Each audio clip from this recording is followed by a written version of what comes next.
So if anyone's listening right now, you found something that's working, like don't take it for granted. Nothing lasts forever. I mean, think about the greatest creators in the world. Elon Musk, he went from cars, now he's building rockets. He's always releasing something that's groundbreaking.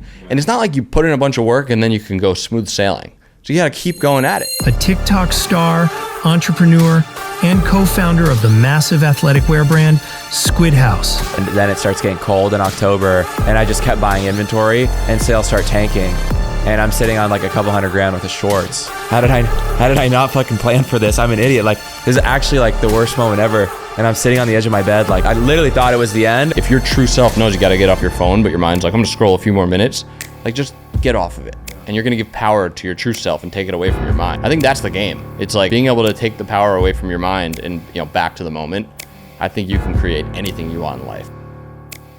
What's up, guys? Welcome to the Zen Hard Podcast. In this episode, I'm interviewing Lukas Pakter, founder of Squid House, which is a really cool clothing brand that focuses on real body positivity. Not feeling good about yourself no matter what it is. It's the people that actually do the things they say they're going to do and make a positive change that they support by actually giving out free clothing. If you stick to it, if you say you're going to lose weight and you do it, you get another shirt. It's amazing. Lukas is a young entrepreneur doing pretty incredible things. We're actually going to go film another video after this, but stay tuned for this episode. We dive deep down a bunch of different topics, and I hope you enjoy. Lukas, welcome. How you doing? I'm doing great, man. It's the end of our Florida trip, so I am a little excited to get back home and just chill for a little bit, but it's been good, man. It's always really cool meeting with other young killers, so yeah, thanks for having me. And I get to be on the talking side now instead of the question side, so. Well, we're doing both. Oh, okay, perfect. Well, tomorrow. Yeah. But it'll be refreshing to like be on the other side for once, you know? Yeah. How many videos are you doing these days, like where you're doing the questioning? Like my podcast? Yeah. Usually about one a week. Yeah. Or we space it out one a week, but I'll film like 5 or 6 on a trip. Like in Miami, we've been here for a week and probably shot like 6 podcasts. That gives me like a month and a half to work, stay home, because all of them are in person, just like yours. Yeah. I don't know. I feel like you don't get the same effect from a Zoom podcast, you know? Kind of like how much effort you put into something has a direct correlation with the impact of it. So when you do it in person, it's more effort. 100%. I feel like every single person that I've had on is also someone that I think I'd want to be friends with, you know? And I've always become friends with them. It's a great way to meet people. Oh, yeah. But you do something unique. So you're actually going and spending a day with people. Yeah. And seeing into their life before doing the podcast. Where did you get that idea? That was more recent. So I've probably done, I think we're like close to episode 50 now. But probably the first 30 or so were, just podcasts. And then long form is king these days, especially with like the Instagram and TikTok algorithm. Like, I used to make like educational business and life advice content. It doesn't do well anymore. Yeah. Unless you're throwing some aspect of brain rot or flashiness in there. Yeah, like a big hook. Yeah, or do this for 2 minutes and you'll get extremely rich, guaranteed. Exactly. 100%. Yeah, or you have to show like a fucking $300,000 car in the background, or the Lamborghini logo behind your head. Like people's attention spans are just so short that there's no way to get to them through short form.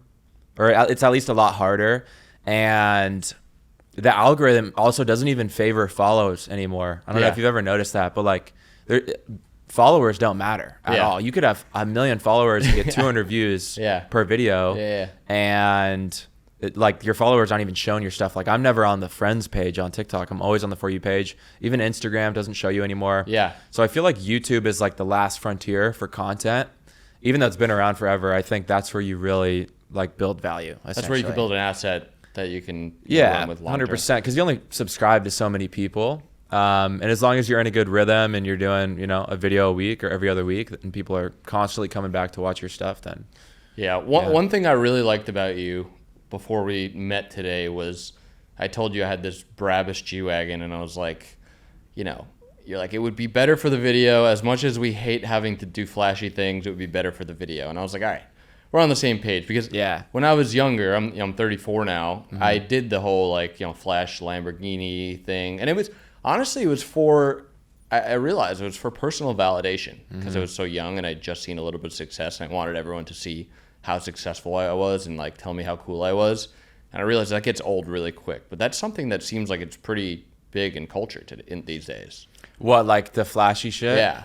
Yeah, everybody. And it's horrible for society. Yeah. Like, there's so many different, like, types of entrepreneurs these days. Like, and I'm friends with guys on both sides, but you have, like, the flashy guys who make, you know, a couple $100,000 a month, maybe even to, like 6 to 7 figures a month.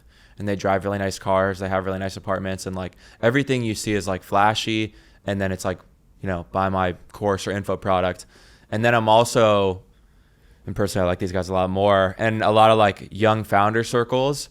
And these guys wear jeans and T-shirts, and they're building, or they have already sold a company for $70 million, and you would never know. But they're like the most interesting people to talk to, because I always think like you get with what you lead, you know what I mean? Yeah. And so that's why I moved to Austin as opposed to like Miami. Yeah. But yeah, I don't think it's good for society. I think there's so many, I mean, like think about it this way. 30 years ago, going to college and getting a, you know, high 5-figure job, call it 70 to 100K, was like the American dream. Yeah. Nowadays, you're technically a loser if that's how social media makes you feel. Yeah. You're a loser if Right. you get a job like that. Right. And there's nothing wrong with jobs like that, but I think a lot of young guys especially are just like terrified of that outcome, and they just get sucked into these like rabbit holes on social media of like, you know, Right. you're a loser, buy my course or whatever. I think And it's at the end of the day, less than 1% of people actually, so like people spend their whole life chasing these things, thinking that's what they need. And the sad part is most people never actually get it, so they spend so much time chasing it and never get it. Yeah. There are certain people that get lucky early on, such as myself, where I got it early on and I realized like there's still a void that needs to be filled. And these cars and you know, flashy things did not fill that void. I think you need to go through that though. You know, like you'll always hear the billionaire saying money doesn't matter. But I think everyone thought it did in the early days. You know what I mean? And maybe I'm not even qualified to speak on this yet, but from like at least my friend, like I'm like probably the poorest one out of all my friends. It's a good place to be. But that's what they say. Yeah, yeah. And I don't care about money too much. Like I know it'll come, but that's what they say. And I think it's just part of the process. Like everyone's curious. You want to know what it's like. And then once you've gotten there, then you can check it off and go do the other things. But I think there's nothing wrong with like wanting to experience that. Well, there's certainly when you're nothing young, wrong. There's you nothing know? wrong with it because it leads you down paths, right? Like Yeah. if you don't have something to strive towards, you're going to be stagnant. And if you're not growing, you're dying. So it gives you something to work towards. Yeah.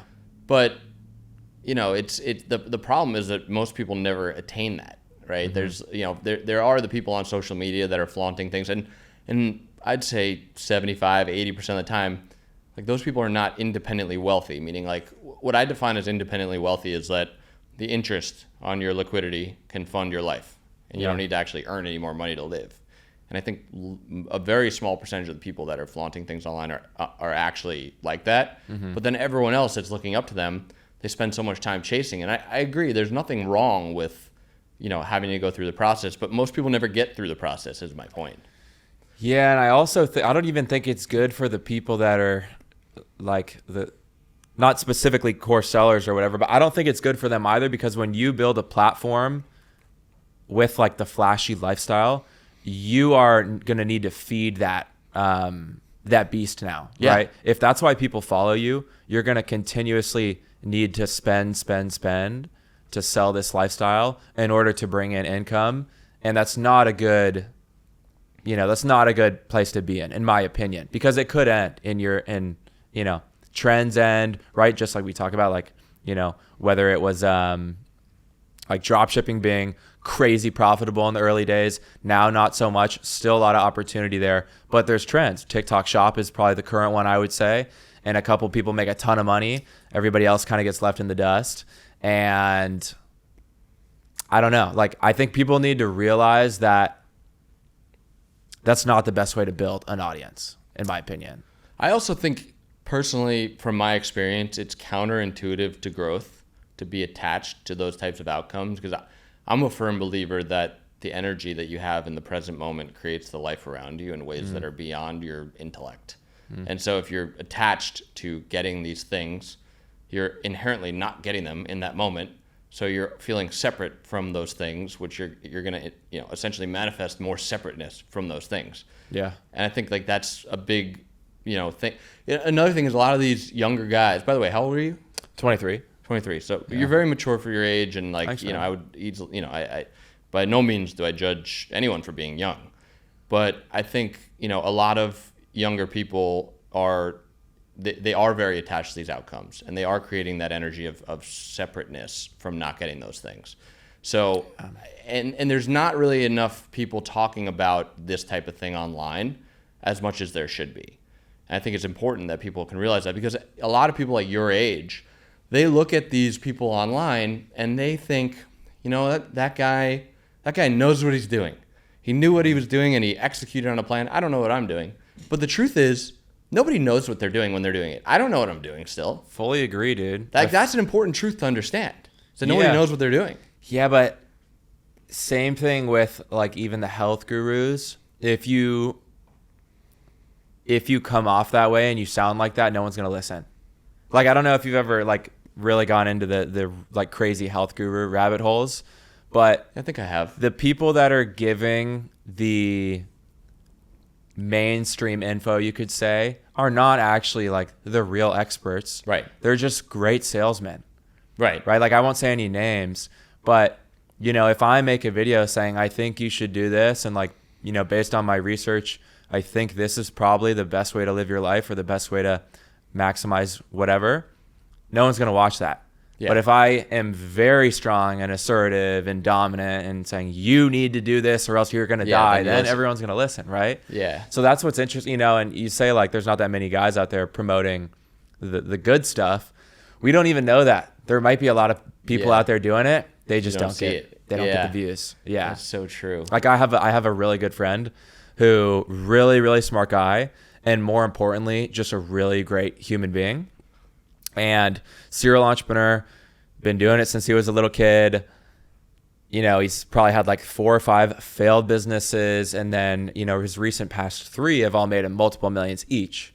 And he just started doing content, and he just doesn't really have like the crazy content persona yet. Yeah. Maybe it'll develop, but all of his videos are gold, and no one really gets to watch them because. Yeah, well, it doesn't get that rapid growth, but you can also think of the compounding growth, right? Yeah. Like you get a few people that really like your content, and they tell a couple of people. Now you have 6 people that really like your content, and now next you have 10, and then you got 20, and then like it starts compounding on itself if you're authentic. Yeah. And I think that's actually probably the best way to grow long term, right? Because you just cannot keep up with, like, if you blow up off a trend or something and you go viral, right? It's probably going to cut. Like, I mean, you've seen it too, just because you're older, but very few social media guys stay around for years. Yeah. Almost every single person in every single niche usually has like 1 or 2 years where they're popping.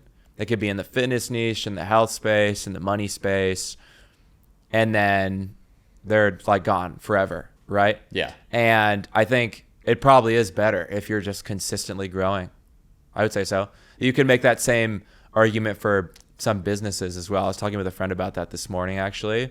He was saying like, a lot of the businesses these days, especially ones that are taking advantage of TikTok Shop, they'll go from like, low 6 figures a month, kind of like figuring out the sauce, just right time, right place, right opportunity. They blow up. All of a sudden they're doing a couple million a month. You just can't keep growing at that rate forever. It just doesn't work like that. Yeah, I mean, you have to continue to iterate. Because Yeah. those things happen, and you have to take advantage of them when they happen, right? Yeah. I'm 34. I've been an entrepreneur for 15, 16 years now. When I see something that I know is not going to be around for a long time, I know now, all right, I got to go all in on this thing. Like when I started drop shipping, and my store grew from $0 to $2 million in 60 days. I think back to that, and I kind of took it for granted. And I probably could have 10x'd what I did had I known then what I know now, which is these things don't last forever. Like, go all in on them when they come. Yeah. What do you think is that opportunity right now? Well, I think there's a few things that that you can capitalize on. I do think TikTok Shops is, very early on. If you compare TikTok Shop to like Amazon or eBay, for example, TikTok Shop, I believe, has 250,000 shops. eBay has 20 million shops, right? Meaning you're very early on. And also, I believe the person who's first to market gets completely outsized returns. The person who's second to market gets really good returns. Third to market gets good returns. And then fourth, fifth, sixth, seventh, right? From a percentile perspective, they make less and less returns. So if you're early to something, you should extract all the juice out of it. For example, we just built a new company called StoreBuild.ai. And it's an AI platform that builds you a custom-built Shopify store in 5 minutes. And it's going crazy right now. And I know it's going crazy right now, so we're going all in on it right now. But if this was 10 years ago, I wouldn't have known that. Like I wouldn't have been as aggressive as I am right now, learning through those things. So if anyone's listening right now, and you found something that's working, like don't take it for granted, because nothing lasts forever. Literally. Yeah. I mean, think about the greatest creators in the world. Elon Musk, right? He went from cars, now he's building rockets. Now he's always releasing something that's groundbreaking. Yeah. And it's not like you put in a bunch of work and then you can go smooth sailing. So you got to keep going at it. But you got to love the process. You got to learn to love that process, I think. Definitely, 100%. And I think, I had something I wanted to say and then it completely just left my mind. You always got to be iterating, number one. But, that's what I was going to say. One thing that I've learned recently is always, like, if there's ever anything new and interesting, just try it out. Even if, like, 9 out of 10 are failures, like, try it out right away. I remember, so around this time last year, actually, our business was really, really struggling because I had never really done clothing before. And we went from sales are going up and up every single month, up, because it's getting hotter out. Like we're selling like shorts. That was our main product, right? And then it starts getting cold in October and I just kept buying inventory and sales start tanking. And I'm sitting on like a couple $100,000 worth of shorts and then sales start tanking. And I'm like, oh my God, like, how did I not fucking plan for this? I'm an idiot. Like this is actually like the worst moment ever. And I'm sitting on the edge of my bed, like, what the fuck are we gonna do? I literally thought it was the end, or maybe not the end, but I was like, I'm gonna have to sit on this inventory until it gets hot out again for 7 months. Yeah. And someone had been telling me like, let's try out TikTok Shop for 2 months. And I was like, bro, no, we're not going on fucking TikTok Shop, bro. Like, and then still, this was like right when it came out. I think it first came out in like August. And I was like, we're not going on TikTok Shop, bro. That's drop shipping and shit. Like it's gonna make our brand look horrible. Finally, we had no choice. I was like, we got to try something. So we go on it and instantly, because they were giving out so many free coupons and stuff, we sold out of our entire inventory in like 3 or 4 weeks. Wow. So it saved our business, or at least like recorrected us, you could say. And, if I would have tried it a little sooner, would have been game changer. When you're in that Still position, very early, but. Yeah, when you're in that position of like, oh, fuck, I don't know what to do. That means you're in the exact place you need to be in. Seriously. Yeah. Like every time I've been in that place, the other side of it is always something greater than I could have ever imagined. Dude, I fully agree. And it's beyond just business. It's like, at least in my life, I look at life like a mountain, right? You have your peaks and then you have your little valleys. And every mountain, like the higher you go, you hit this peak. Seems like everything is great, right? It's never been better. Like a beautiful girlfriend, for example, like you're the man, whatever, boom, you get cheated on or you get in a breakup, whatever. Now you're in this pit. I feel like when you're in the pit, that's what I like to remind myself with, whether it is business or personal life, whatever. It's like, you know what? Something really good is about to happen. Yeah. And maybe it'll take a month or a year, maybe. That pit might last a long time. But if you can just remind yourself, like something good is going to happen right after this, it's a lot easier to get through because now you're not just like dreading when is this going to be over. You're excited about what's about to happen, Yeah, I think the problem is when you're in the moment, it's a lot easier said than done to remind yourself that things are going to be good. For sure. Because this is where I believe spirituality comes into play and learning to be able to let go and just be in the moment. Because at the end of the day, if you can be completely present, everything's perfect in the moment. The only thing that's not perfect is your perception of what the future is going to be like. And if you can be present, you can cultivate the energy you need to create that future. But most people, myself included, and oftentimes, are just so worried about the future. But how do you live in the moment as an entrepreneur when you always need to be planning and preparing? it's putting habits into your life that gives you that space. It has to be an intentional thing. Like for me, I get up in the morning, I get outside as soon as I could. I know my day is going to be better if I can get out the door earlier. So like if I take an hour and a half to get out the door versus 30 minutes, like just getting out the door and going on a walk for me is my time to let go and be in the moment.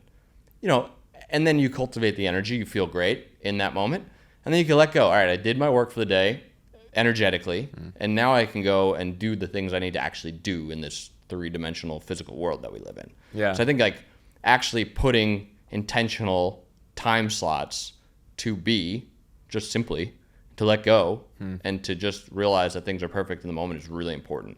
I don't think people value that.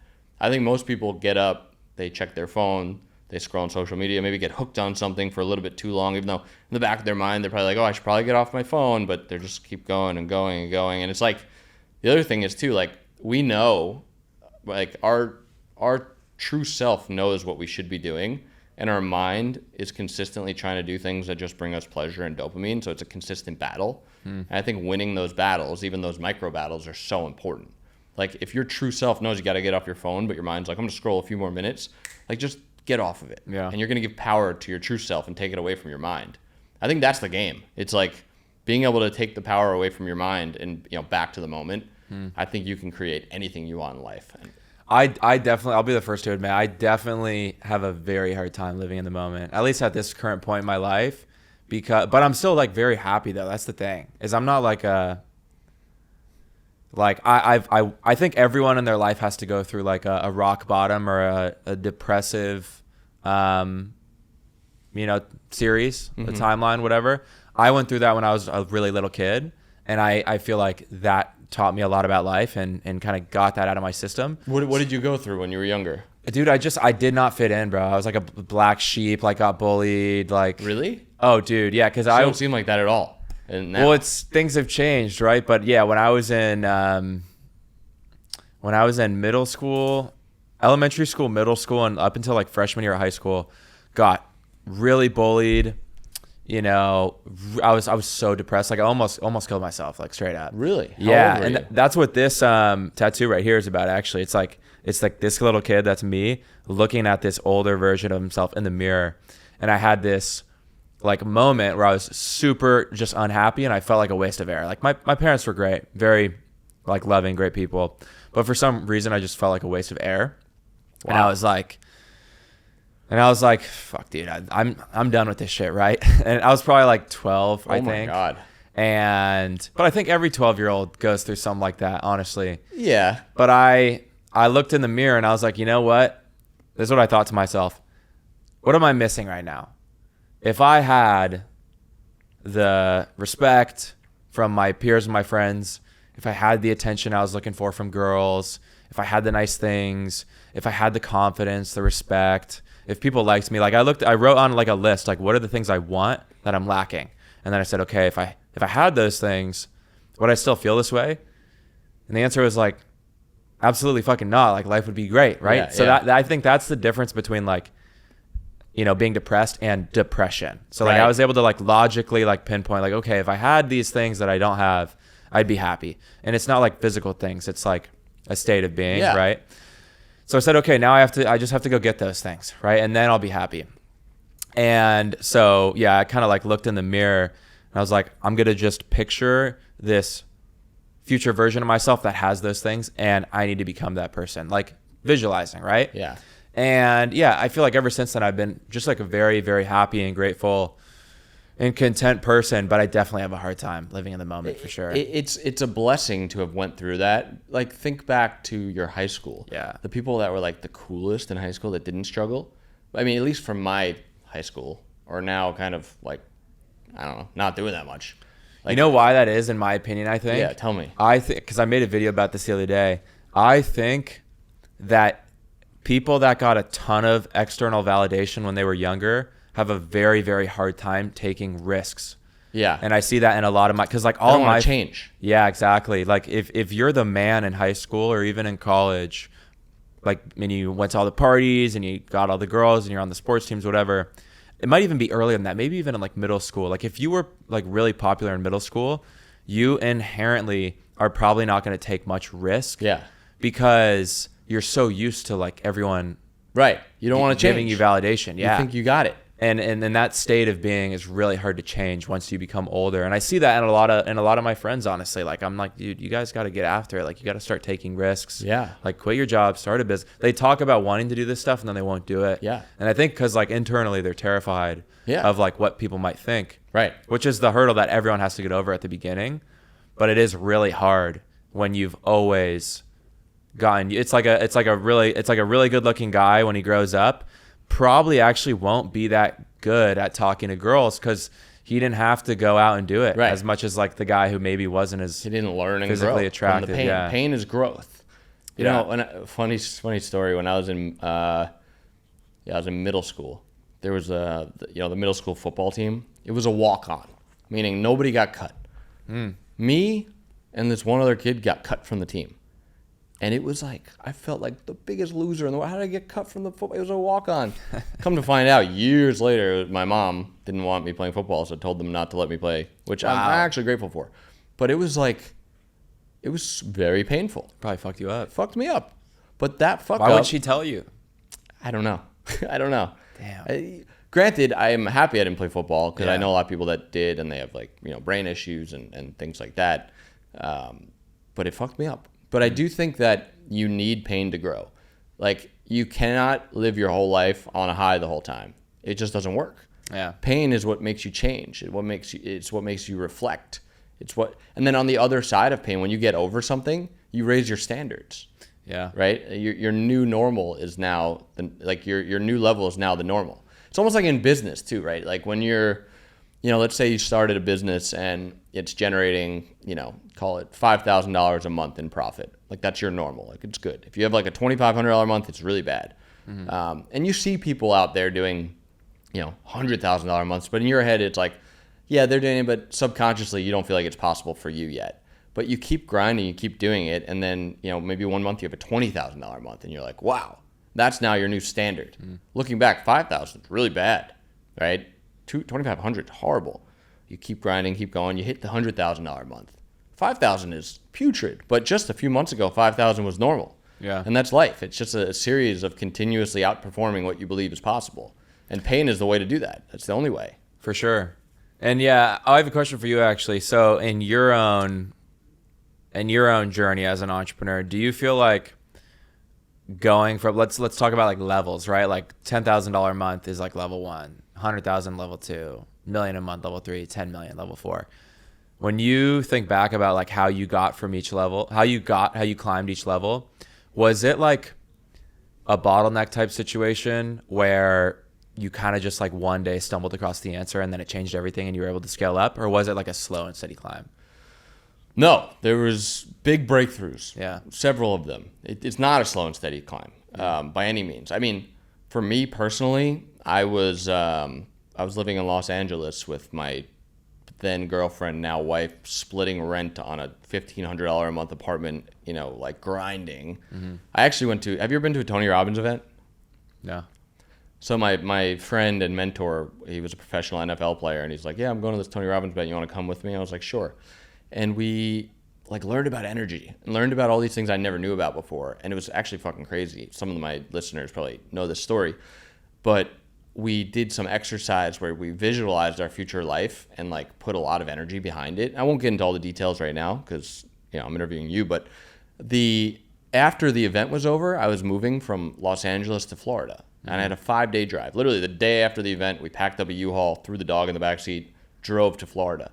And my business went from doing about $1,000 a day in revenue to, by the end of the drive, it was doing $50,000 a day in revenue. It was a humongous change. Yeah. And it was beyond what I ever thought was possible. But I truly believe, because I was able to have a very strong vision and put a very strong emotion towards that vision, that the universe shaped things in a certain way. And also, I strongly believe that the way you feel is a frequency or a vibration, and your thoughts are attracted by the way you feel. So if you feel massively abundant, you're going to have thoughts that are massively abundant, which is going to cause you to take action that's massively abundant.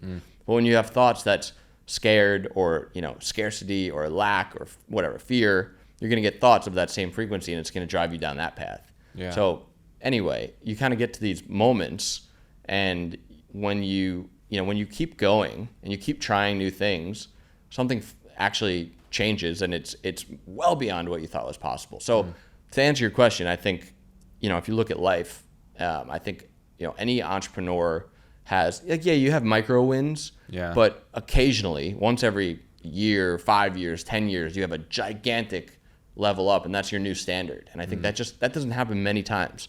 I think, like, if you look at, Elon Musk, for example, and I don't know his exact history, but like I know he built PayPal and he sold it $100 million.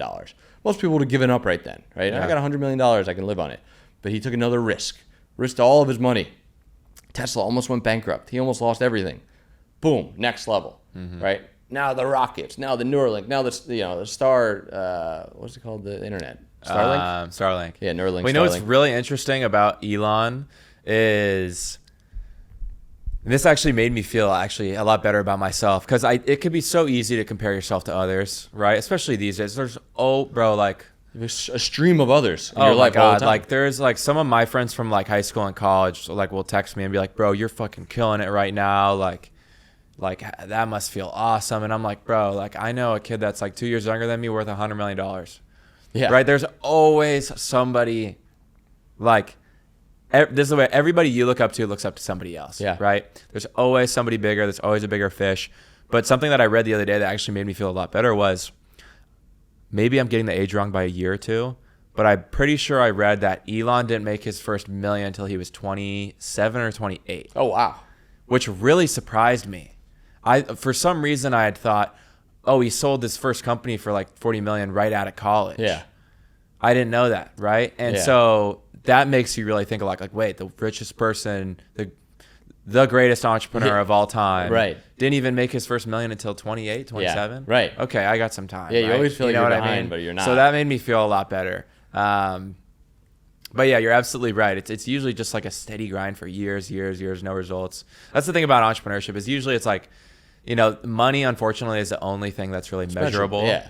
And so you will work, and you can this is kind of how I feel like with my business right now. Like, the team is getting better, the business is getting better, I'm getting better, I'm getting smarter, more connected, more experienced, and the measurable figure hasn't changed. Yeah, exactly. And it will eventually, maybe in a month, maybe in a year, it will change, and it'll 10x or whatever. And that's going to feel great. Yeah. But that's what entrepreneurship is, man. It's like, it's not like a steady climb that you can see the results slowly coming back. It's like no results for years. There's only one score, unfortunately. Yeah. I think the problem with, comparing yourself to other people, depending on where you live too, you get a lot more of that. So like, I always try to stay away from like the Miamis, where there's like all this competition, all these people doing things, and I always try to do my own thing. It's distracting. Yeah, like I was like, let me just do my own thing over here, and then like, I'll go to like an event maybe like once a year, 2 times a year, and I'll go like, network with the people I know. But I go back to my bubble and I do my own thing and I create over there. I think a lot of people, they're like, I want to win, I want to be an entrepreneur, I'm going to move to Miami, I'm going to go network, I'm going to do, and there's nothing wrong with it, but it's just not my way of doing things. Yeah. I like to go just kind of have my own bubble, my own circle to create in. So what made you pick Austin? How long have you been in Austin for? Been there a little over a year now. It's a good question. I picked it because I wanted, I really believe in,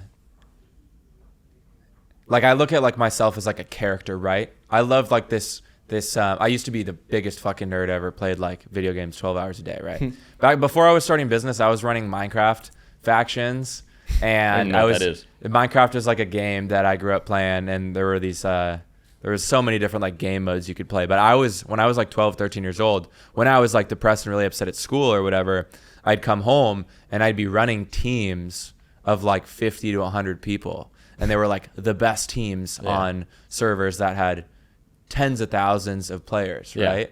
And I'd put in, and it was literally a business. I'd create forums online to recruit and hire people. I'd promote and fire. People had hours they had to clock every week. And all of us were doing this for free. Like literally just playing for like 12 hours a day for free, like showing up to class tired because I'd be up till 3 a.m. And so I was like running a business with like zero like actual reward from it, except for like the fun of it, That's why I love entrepreneurship, and it's not about money for me. But I'd started my business in college. I moved to LA after college because I thought that's where I was supposed to be, right? I'm doing social media, like clothing, whatever, like LA's the spot. And I didn't like it that much at that point in my life. Yeah. Because I think LA is probably the best and the most fun place to be in the world if you're rich and you have a big following. Yeah. But if you're on your climb, it's so brutal. Yeah. And I did the same thing. Oh my God. Yeah. It's so brutal. And it's just like, it's a ladder and everyone is climbing, stepping on each other. Yeah. And I realized that when I went to a coffee shop and this is like such a dumb analogy, but I got a coffee and I bought a croissant and I was like, hey, can you heat that up? And she's like, it's already heated. Doesn't even look at me, and hands it to me. And it was fucking cold. And I realized, here's the analogy. The analogy on that is like, that girl, she was like this pretty young girl, but she was kind of bratty and stuck up, does not want to be there. Right. Like that is simply a step on her journey to go do whatever else she's really thinking about while being behind the counter, which is probably being a model, an actress, or an influencer. Right. Right. Like she does not want to be at that coffee shop. Yeah. And it was depressing. And then I visited Austin and I went to a coffee shop and the dude was like, hey, how's your day going? And I was like, dude, it's pretty good. And he's like, what are you up to today? Like he genuinely just wanted to talk. Yeah. And he's getting paid the same as the LA girl. But he like looked at that as like, I'm supposed to be here right now. That's a great analogy. And yeah, man, thank you. And it was really eye opening. And so at that point back to the video game thing. I look at like myself as like a video game character. And so in order to get to the next level, I need to change quite a bit. And so I'm always like trying to physically change the environment my character is in. So that's why I think I'll always, at least while I'm on my journey, move every couple years. And so moving to Austin was like, okay, that allows me to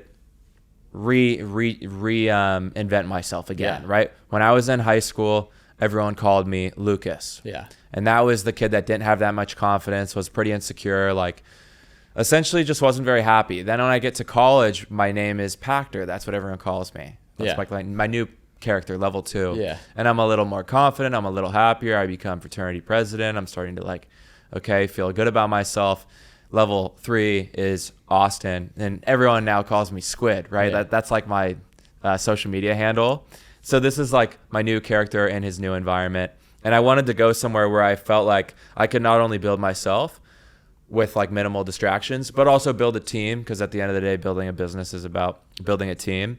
And I knew that if I were to build Squid House in LA, I would just be getting employees like that girl. Yeah. Like they might be Exactly. working for my business, but they don't really care about where the business is trying to go. Yeah. Like it's my dream. It's not theirs. Right. And Squid House would be a means to an end of paying the bills so that they can go become whatever they want to do. Right. There's nothing wrong with that.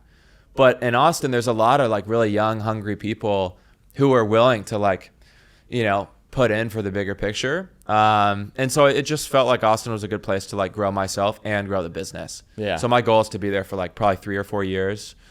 Ideally, in perfect scenario, I want to sell Squid House in 4 or 5 years, and then probably move to maybe New York or something for a couple of years, and then back to California. Yeah. That's a cool plan. That's Thanks, a good man. vision.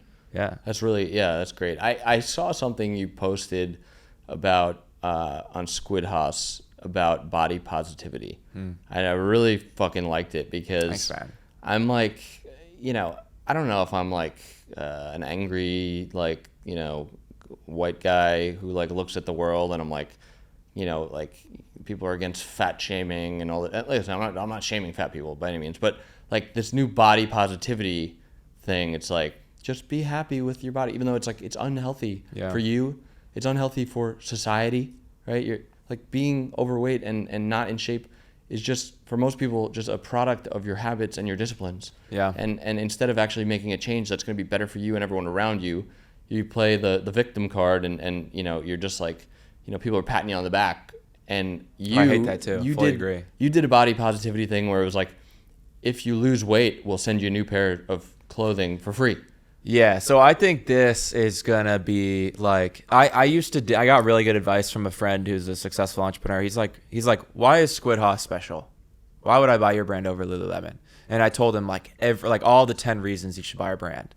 And he's like, wait, what was number 7? What was that one? And I was like, oh, we support real body positivity because we give away gear to people who lose weight. That's amazing. He goes, bro, what are you doing? And I was like, what? He goes, you're digging a mile wide when the gold is right below you and you just need to dig a mile deep. Yeah. And that was really interesting to hear. I love that. He was saying, you're focusing on so many he's like, all 10 of those things are awesome, but he's like, you do not need that. You only need to focus on one of those to get to 100 million. And then maybe you bring in number 2 or number 3 to get to $1 billion or something. But, and it was crazy. And so then I just started focusing on that. And I hop on meetings with we're in the middle of raising right now, right? So I hopped on some investor calls, and you could instantly see people's eyes opening when you say that. And even our this new guy that works for us, Nathaniel, he's closer to your age, really successful, very, very smart dude.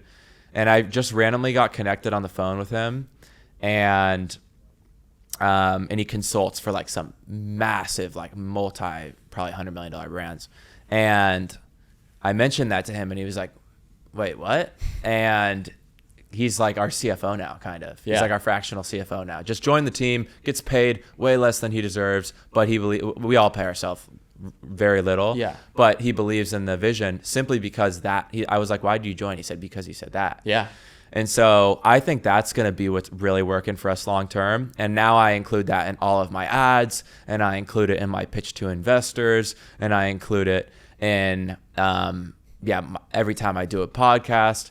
And it's really it's so simple. I can't believe no one's ever done this before. So our brand is called Squid Hoss because it's made up of these two terms. Squid is like an insult, right? That means loser, beginner, essentially. Yeah. And then Hoss or house means winner, right?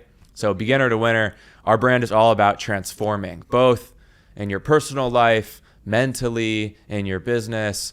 But the gym is like a great first step for most people. So we're a fitness brand where we make activewear, fitness apparel.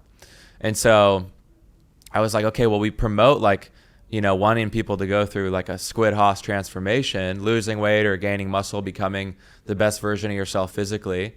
Let's help people on that journey. And it's actually a great business model too. Cause sure, if the whole concept is like, if you buy an item and you lose a ton of weight, in order to become your best self. Yeah. All you have to do is just let us know you're on that journey ahead of time, like text us or email us. I plan on losing 50 pounds by summer 2025. Yeah. And if you actually do it, we'll reward you with a new item in your new size for free. Yeah. And we want people to do that. Very few people actually hit us up for that. Yeah. They always say, oh, that's awesome. I love it. But think about it. Like I'm losing $10 or $15 on the cost of goods. Yeah. $5 for shipping, so like $20 total, and I get a walking billboard forever. So you know what might get a lot more people to do that is if you do one or two people that have the biggest transformation, they get like a year's worth of clothing or like an all expenses paid trip to like an event you guys do. Yeah, we do that. We do that too. So we do that was another one of the 10 things. We do this thing called the Squid Hoss transformation competition, right? You know how GoPro does you can submit GoPro videos and they give away like $1 million in prizes every year? Yeah. We do that too every few months where if you have a badass transformation, and it doesn't have to be like from fat to skinny. Mm-hmm. It could be like you got fucking smoked by a car on your bike and your doctor said you were never gonna walk again, and then you just ran an Ironman. That was one of the submissions last time. Wow. Or you were like an alcoholic druggie and everyone gave up on you, and then you turned around and now you're like the healthy, sober version of yourself, right? Yeah. You just have to, you don't even have to have ever purchased Squid Hoss products before. You just have to make a really cool, compelling, emotional video and then post it on social media when we run our competition every few months and do hashtag #MySquidHossTransformation. And then we just picked the 3 coolest videos. Yeah. And last time I think we gave away like $5,000. The business was much smaller back then. I'd like to get that up to giving away $1 million a year. Right. To the 10 coolest Squid Hoss transformations. Yeah. Because the best part about that is like these are dope videos that go viral. And then everyone's looking in the comments like, what does Squid Hoss transformation mean? Yeah, right? right. That's why we don't require them to buy any products. Right. Like, you can still win money in the prizes without even being a customer because you're still promoting like our lifestyle and our that's amazing, because you can create, I think the best businesses are businesses that create movements that, get people involved. And I think, your comment earlier about people in LA hiring them, they're really just kind of looking for that next thing. Having a business with a higher purpose gets people that are part of the company to feel like it's something that they're contributing to the world as well. And I think that's a really compelling story. So, I haven't done deep research on all of your guys' marketing, but like that's something I would dive really deeply into. Yeah, that's what we're trying right now. I mean, even like, Comfort Clothing. Have you heard of them? No. So one of like the guys who's kind of like helping us out, advising us, named Hudson. He's the founder of this brand, Comfort Clothing, which is fucking killing. They're doing like $1 million a day right now, selling hoodies and sweats. It's insane. Wow. And their whole unique selling point is, and they say this in they instruct all of their creators to say this in every single ad. They say, hey, I just got my new hoodie from Comfort, it feels great, whatever. By the way, did you know Comfort supports mental health and anxiety because they make hoodies that feel like a hug? Wow.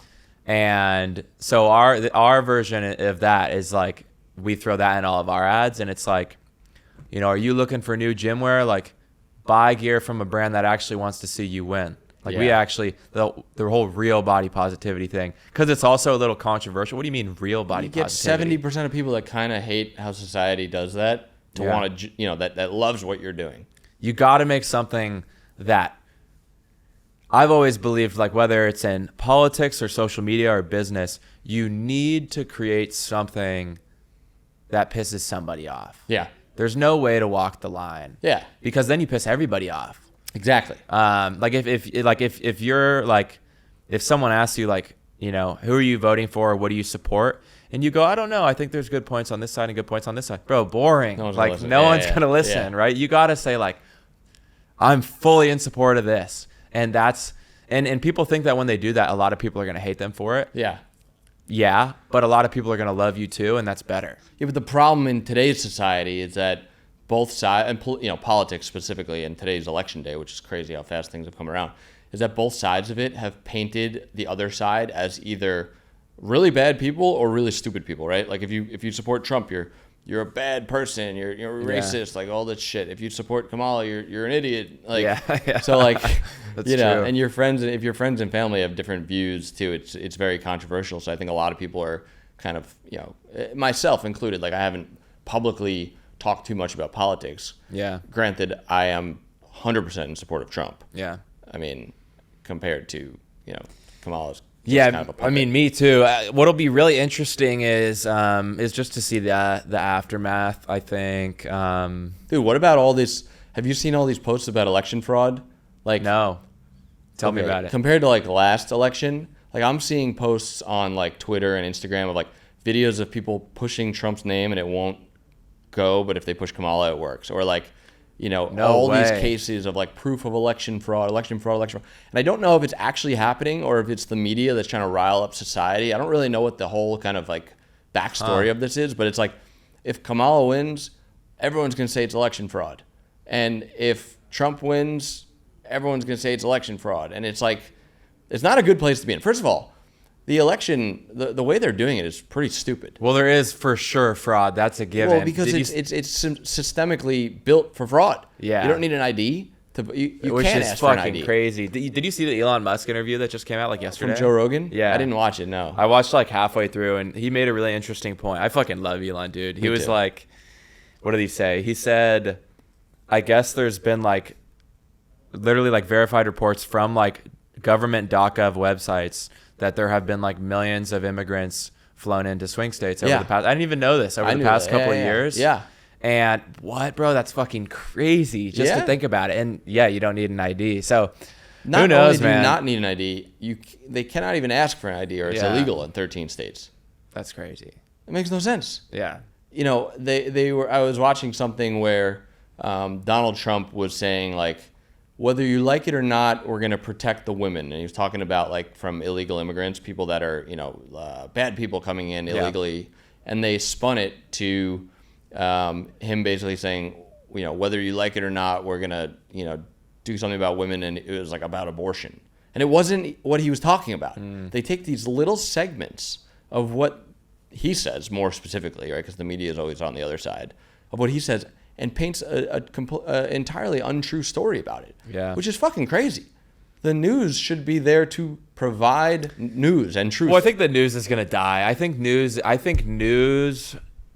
But there needs to be a standard, dude. Because even social media, there's no standard. Yeah, I mean, it's hard to have a standard when everything is owned by people with biased opinions. But I think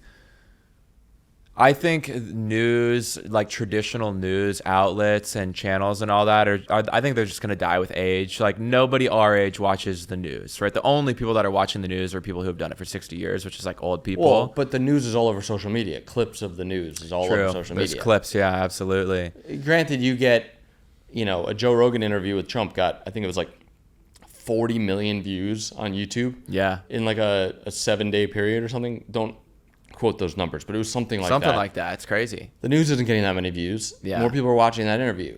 Kamala did an interview with, what was it, Call Her Daddy or something? Yeah, it got like 700K or whatever. 700K in the same amount of time. So yeah, how do you, let's say it does go blue on this election. And well, they're starting to plant the idea that there's going to be election fraud. So like, if she wins, even though I'm not, a conspiracy theorist, I'm not really going to like, subconsciously, I'm going to think there was election fraud. Yeah. And I would consider myself a very reasonable person. Yeah. There's people much more extreme than me that are going to say this is election fraud. And that's going to piss people off. There's for sure going to be riots either way, I think. I think there's going to be riots. I think if Trump wins, there's going to be riots against the idea of Trump being president. And I think if she wins, there's going to be riots based on not even necessarily like they hate her, but they feel like it was rigged. Dude, it's all because of this victim mentality where people are so passionate about this election because they think that their life is directly correlated with the outcome, as opposed to just focus on your life and you can do whatever you want in life. Like if you are watching mainstream media or even clips of it on social media, there's all this talk about how, groceries are too expensive, gas is too expensive, everything's too expensive, right? So what do people think? Well, man, I can't do what I want to do because it's too expensive. They start to program people, and instead of not listening and doing what they need to do and outperforming their beliefs, they just throw in the towel. It's too expensive. Yeah, it's like people spend like just think about it this way. Like, okay, you spend 10 to 15% of your daily thoughts thinking about worst case scenarios when it comes to politics. What if you spent that 10 to 15% of your day like actually like working a little harder? I think it's more than 10 to 15, bro. If you're on social media for freaking 7 hours a day, it's like maybe a lot more of your thoughts. You talk about like the price of groceries going up, a couple dollars or whatever per item. Like I get it, that's a problem, but like just like in my opinion, I've always been like a focus on making more money type person. Yeah. I'm also very much like, this is a very controversial take I have. Like I love like fully in support of freedom of speech and like protest and protesting powerful and important issues, but you'll never catch me with a sign up because I think that's like, I think that action has the least amount of outcome. No outcome. Like it's not even a good use of your time. Even though like I don't agree with Cuban on a lot of political stuff, I will say like I respect him because he didn't like that the cost of certain drugs were absurdly overpriced, and instead of like holding up a sign or ranting about it on X, he went and he did something about it. You know what I mean? So like, and that's the way I think people should be thinking. You know what I mean? Well, like you do have power. Like you don't have to rely on somebody else to do everything for you. Like you can go and do it. Yeah, but the reason why people don't do it is because as a society, we embrace victimhood and we reject accountability. Yeah. Like I saw a post on LinkedIn, and this is a controversial topic. It was a black woman who made a long post about why she got fired because her boss was racist. Granted, there's a chance her boss was racist, but in reality, companies focus on profit. They focus on output, right? So if you're adding a lot of value to a company, you're not going to get fired. Yeah. But instead of people saying that, all the comments were, good for you, good job speaking up, good. Like basically what they're saying is good job being a victim, right? And that gets embraced in society. But the only way to change in life is to have radical accountability. Every single area of your life, whether you caused it or not, you need to take accountability for, because you're not going to change your life otherwise. And we don't embrace that as a society. You know what pisses me off? You know what really pisses me off, dude, that I see, that I always get like, it just always ruins my day, honestly, which is not good that it has power, is like, I'm a huge capitalist. I truly think if you provide a shit ton of value, you're going to make a shit ton of money. And the 100%. people who provide the most value make the most money. 100%. And it really just is that simple, right? Elon Musk is the wealthiest person alive right now. He's whatever. Most for society, yeah. Whatever. Because, like, who knows? But, like, you know, officially he is, because he's done a lot. Same with Jeff Bezos. Same with Mark Zuckerberg. Like, you use their products every day. Yeah. Like, you rely on them for your satisfaction and happiness every day. Amount of risk. And then people are, and they took the ton of risk. And then, you know, like, I saw actually a really great Jeff Bezos interview the other day, like a clip of it at least. And every single comment, every single one was, bro's like a slave owner pretty much. Bro doesn't pay his employees, blah. And I'm just like, you guys realize that he worked every job, right? Like, he packed the books from the garage. Yeah. Then once they got big enough, he hired someone to do that, but he was the sales guy. Yeah. And then he was managing the salesman. So he was this, and he was doing the accounting. Yeah. And he was doing the customer service. Like, that's what people don't understand is, like, if you're the CEO, if you were the founder as well, you worked more than likely every single job in the business as it grew. Yeah. And if taking a decrease in pay. If you're the low guy in the company, take your paycheck and invest it in the stock. He's made millions of people a shitload of money from their stock price. Yeah. So instead of saying, yo, they don't pay me enough, blah, blah, blah, blah, blah, like, what? That doesn't serve you. Yeah. It doesn't serve you at all. It actually completely does the opposite of serving you. Well, that's what's interesting, though, is because, so like I said, every single one of the comments on that video was negative. And that's because, like, if you were to say something positive, you're just going to go do it, right? Like, anyone who disagrees with what those people are saying, they're not going to fight them in the comments about it because they know that that's pointless. And so exactly. That's why it's so unfortunate, because social media is primarily negative these days, and the beef and the drama, that's the stuff that gets views, because the positive people are like, well, I'm not going to waste my time dealing with these losers and idiots. Like, you know, and nobody learned growing up that you need to take, well, I don't want to say nobody, right? Most people didn't learn growing up that you need to take radical accountability for your life. Mm-hmm. Like, that's such an important thing. It's so much easier to blame something else, blame someone else for your problems. But, like, you could find examples of people that had such a slim chance of being successful, and they grew a beautiful life. You know, I grew up with a single mom, only child, 1-bedroom apartment. She worked 2 jobs. I wasn't poor. Like, I wasn't in, like, Section 8 housing, but we certainly weren't wealthy. And it was really easy to be able to say, well, you know, I didn't have those opportunities growing up. But, like, I didn't think that way because I don't think social media, it wasn't around when I was growing up. So I don't think I was, like, so, you know, I wasn't consuming all of these things that changed my reality. Yeah. But today, everyone consumes so much of this, and it brainwashes you. It hypnotizes you. You know, you get into this state where you're on your phone and you're completely disattached from the world, and you're just consuming dopamine hits, and it's just hypnotizing people over and over and over and over and over again. Yeah. And as a society, we embrace victimhood. It's so frustrating. It's literally probably the thing that pisses me off the most. Like, the other day I was on, so I've been making content. This is the traditional content creator entrepreneur route, right? You start a business, you sell it, you make a ton of money, then you go make content, right? Yeah. And then you teach lessons, whatever, or write your book or do the podcast, whatever. What I was thinking was like, okay, you know what? I really believe in myself. I know I'm going to be very successful. Might happen when I'm 25, 35, 45, who knows? I'm going to start documenting everything now, right? Like, I'm going to treat social media as like my journal, but I'm just going to talk instead of writing. And I actually didn't expect any sort of like following to come from it until like after I was successful. Thankfully, you know, I'm very fortunate and happy that people do like my stuff. Yeah. But, you know, I make my content for free. It's literally more often than not, it is not content of me talking about what worked and how much money I made. It's me saying, I made this mistake. This is the lesson I learned, right? Yeah. Exposing myself. Yeah. And so, you know, I do all this for free. I don't sell a course. I don't have a program. I don't even have I don't make any money from social media, except hopefully if you want to come support my businesses, like, then you can buy my products, right? Yeah. But, you know, every like week or so, I'll usually do like a 2-hour long like TikTok live, and it's literally titled like answering business questions. And I just sit in there and I answer people's questions, and I would say, probably majority, like 60% of them are good questions, right? Like, what did you do when this happened? Do you have any advice for this? But a solid 40% are literally stuff like, people will be like, bro forgot to mention that his dad like funded his business. It's not only not true, right? Like I don't talk about like my like personal stuff with my dad too much, but not true.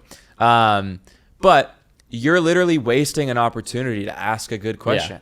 Yeah. Like how does that do anything for you? Let's even say like my parents and my family did fund my entire business. Yeah. It still doesn't do anything for you. No, you know what it does for them? It validates their victimhood. Yeah, I guess it does. Yeah, it makes them feel better. Validates their that victim mentality that they have. That's the major problem across society. But it's so frustrating because I'm like, bro, I'm literally here to help you guys, bro. I'm literally like here just to answer questions and try and be helpful. I want to help you guys. Yeah. And some people just literally just that's just the way it's gonna be. Yeah. You know, I totally there's no way around. Do you think that'll get worse? Well, I think everything gets worse before it gets better. So it's pretty bad now. I think eventually it'll get better, but I don't know how much worse it'll get. I think it depends on how I think people's energy is directly correlated with the mass amount of content that they're consuming. Yeah. And I think that the problem is that these media conglomerates, the social media conglomerates, directly profit based on people's attention. Their attention is directly correlated with the type of content they consume, which is the stuff that makes them feel bad at the end of the day. Yeah. The clout chasing, the I wish I had this, the wish I had that kind of stuff. So if they make money on that and they have shareholders, they have to do more of it. People are going to consume more of it. The algorithms are getting stronger. I think it's going to continue to get worse. Yeah. If I think through it, it's probably continue to get worse until someone makes a change, right? Like we're talking about right? Like we should figure out how to make a change if we're going to be the guys talking about this stuff, which we are doing at a small scale. You're at a larger scale than me as far as like your audience. I'm doing what I could do right now by having these kind of other side conversations, but there's change that could be made. I have a new social media app that I invested in called Spacewalk. And it was built to give people genuine human interaction, right? Because social media is very fake, right? Yeah. You're posting because people are watching you. You're commenting knowing people are going to read them. We built Spacewalk. It's completely anonymous. It's a private profile. You pick your interests and you click start a session. It connects you with a one-on-one audio only conversation, and you can talk to as many people as you want. At the end of your session, you can either like or dislike people. And if you like each other, it opens up your profile to the other person. You can see their Instagram, things like that. And it was kinda because like blind dating, but for friends. It's blind relationships, but what it does is it takes the ego out of the interaction. And there's not many interactions that are ego-free, especially in today's society. I mean, you go, where are you going to go do that? You're going to go to the coffee shop and talk to someone? You're going to video games, honestly. Yeah. Yeah, video games are a good yeah. example. But then you got people that are just playing video games. Yeah. Which is no problem with that. But my point is, I'm trying to change that by getting involved with that company. And we'll see what happens with it. I like that. Is there like a bright future when it comes to like a monetary return for that too? Like how do they monetize? Yeah, or is it more just like a passion you want to help out because you think it's a cool concept? There's a very bright future. I can't get into too many of the details here, but there's a very bright future. Gotcha. And we'll see what happens with it. But Nice. my point is, we're talking about the people that want to make changes. They're not sitting there commenting. They're doing something to make a change about it. Yeah. And that's what we should be doing, right? We see this problem in society. We need to make a change on it. Yeah. And you do that through creating good content, writing books, creating companies that can help these things, your body positivity stuff. Like, this is good stuff. Thanks, man. I have a lot of respect for it. That's why we're really excited about this YouTube thing. I don't know if you had a chance to check out any of the videos yet, but like the whole concept for our YouTube is combining Jake Paul-like entertainment with Alex Hormozy education. Yeah. And in my opinion, because of like brain rot social media and people's attention spans being so short, you really can't educate these days, and you shouldn't without entertaining. Yeah, you have to entertain also. That's why classrooms are so like, bro, like, I mean, imagine if like the teacher would have spent a little more time trying to make it fun, right? Yeah. You ever had like 9 out of 10 teachers are so boring you just want to get out of there. But every once in a while you have a teacher that really cares and they make it fun, like that history class or whatever in 7th grade. Yeah. And you learn something because it's fun. It doesn't feel like being educated and learning should be a fun experience. Yeah. It shouldn't be something that's like, fuck this, you know what I mean? Yeah. So the concept for our YouTube is like every single episode is with a young founder. So someone you can actually like relate to, and not just like some 78-year-old hedge fund billionaire who you can't even understand what he's saying. Yeah. But we talked about this with the whole your car thing. You do have to show a little bit of flash, and you have to entertain a little bit in order for people to want to listen. It's like a friend of mine has this he has this charity in Austin at CODA, Circuit of the Americas, where like billionaires and really, really wealthy individuals loan him their supercars. Yeah. And then he takes kids from like really, really bad poor neighborhoods that have like never gotten anything their way, probably missing a parent, and he drives them around in these supercars on the track. That's cool. It's such really cool. It's such an awesome idea, because these kids, essentially what it does for them, it's like, this is possible. Yeah. If you choose this door and not this one, which is where most of your friends are going to go. Yeah. And so like we're essentially trying to do the equivalent of that with content by like only doing video. Like I've had people offer me like 15, 20K to come on the podcast before, guys that I know are just like fucking gurus with no value. Yeah.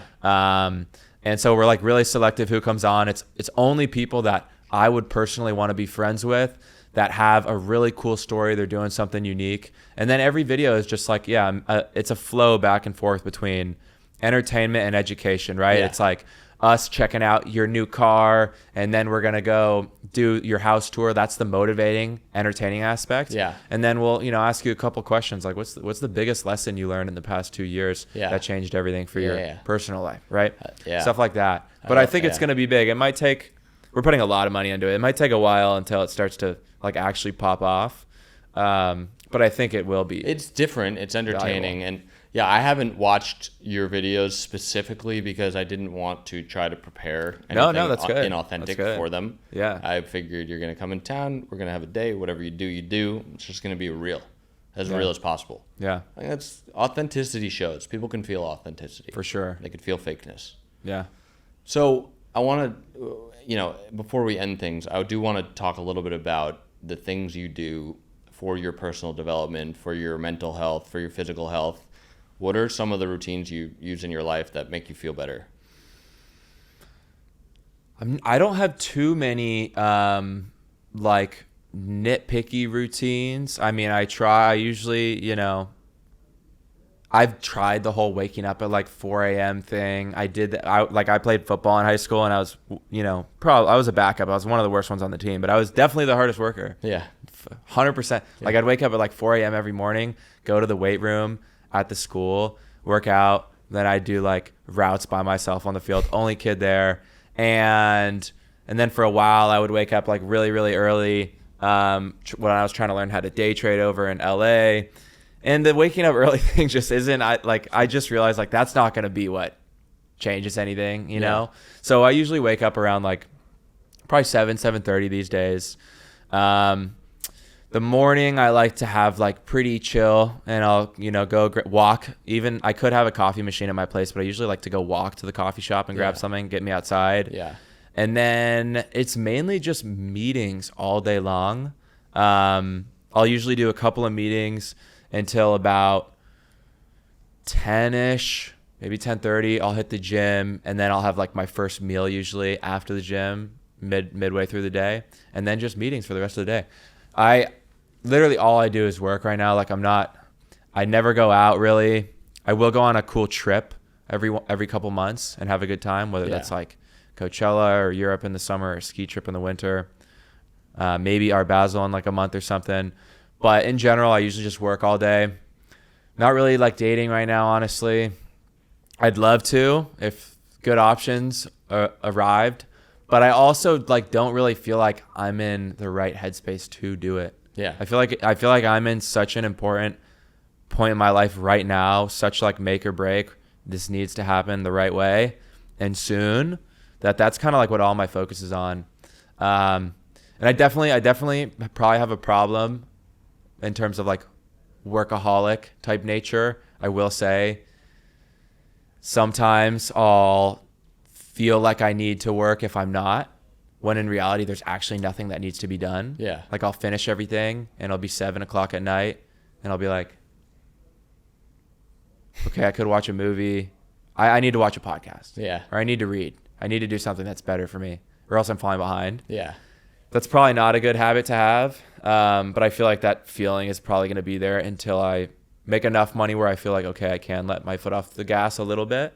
But yeah, I'd love to hear, like, if you have any advice or suggestions. What are some of the things that you think I should implement that have been game changer for you?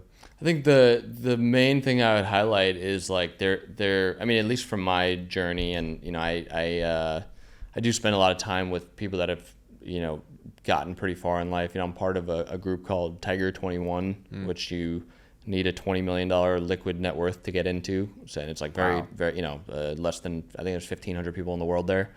All age groups? All age groups, all different cool. industries. You know, you get together once a month, all day. It's really cool because you do what's called, I forget what they call it. Basically, you reflect on your whole life and you build this whole presentation. Like it's like 2 hours long, and you every little detail, pictures, blah, blah, blah, go through your whole life. And then you go into your financials. And it's cool because it's about money. It's about preserving wealth, maintaining wealth, growing wealth. And you could talk about money. It's not like a taboo thing there. But anyway, my point is I get to surround myself, you know, the neighborhood I live in. I'm probably on the low end of the spectrum. It's like a very cool neighborhood.